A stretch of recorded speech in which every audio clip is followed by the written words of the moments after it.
Genesis chapter 14. Crossing the Red Sea.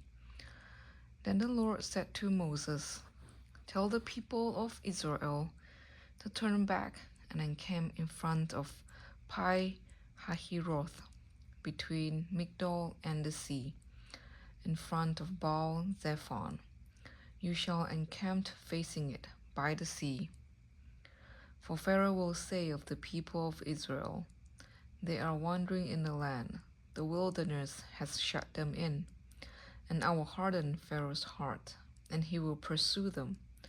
And I will get glory over Pharaoh and all his host, and the Egyptians shall know that I am the Lord.'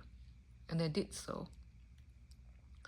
When the king of Egypt was told that the people had fled, the mind of Pharaoh and his servants was changed toward the people, and they said, 'What is this we have done, that we have let Israel go from serving us?' So he made ready his chariot and took his army with him, and took 600 chosen chariots and all the other chariots of Egypt, with officers over all of them. And the Lord hardened the heart of Pharaoh, king of Egypt, and he pursued the people of Israel, while the people of Israel were going out defiantly.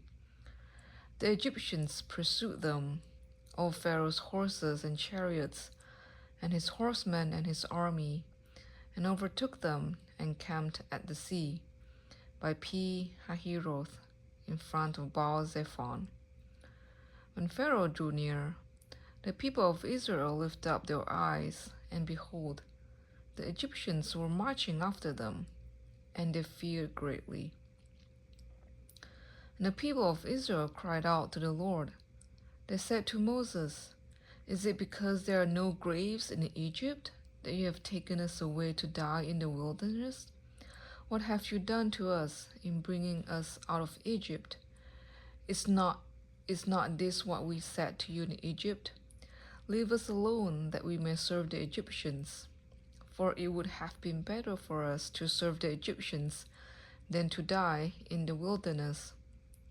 And Moses said to the people, 'Fear not, stand firm, and see the salvation of the Lord, which he will work for you today.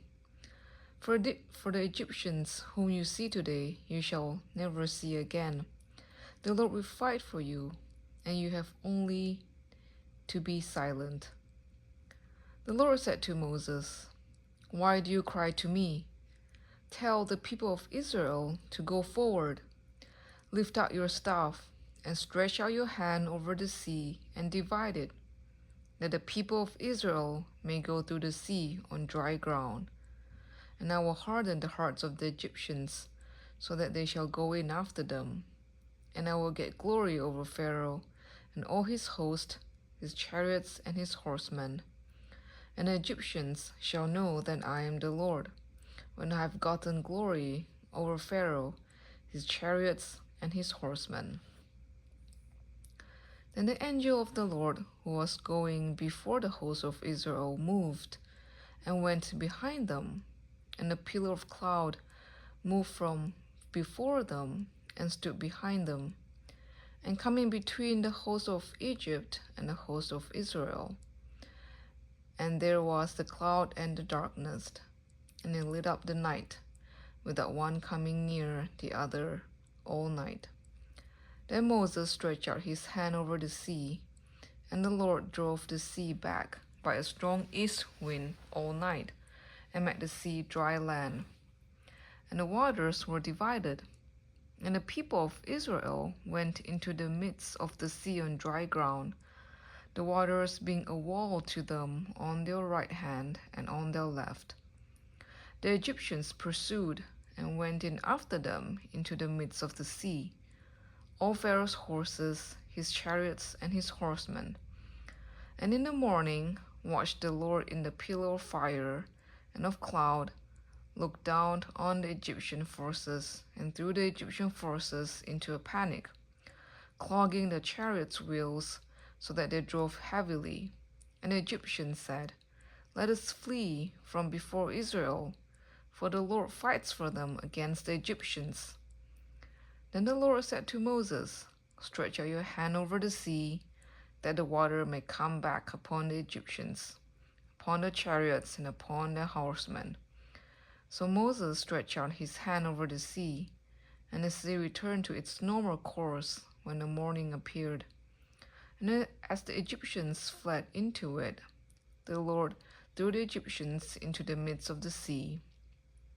The waters returned and covered the chariots and the horsemen. Of all the host of Pharaoh that had followed them into the sea, not one of them remained. But the people of Israel walked on dry ground through the sea, the waters being a wall to them on their right hand and on their left. Thus the Lord saved Israel that day from the hand of the Egyptians, and Israel saw the Egyptians dead on the seashore. Israel saw the great power that the Lord used against the Egyptians, so the people feared the Lord, and they believed in the Lord and in his servant Moses. This was chapter 14.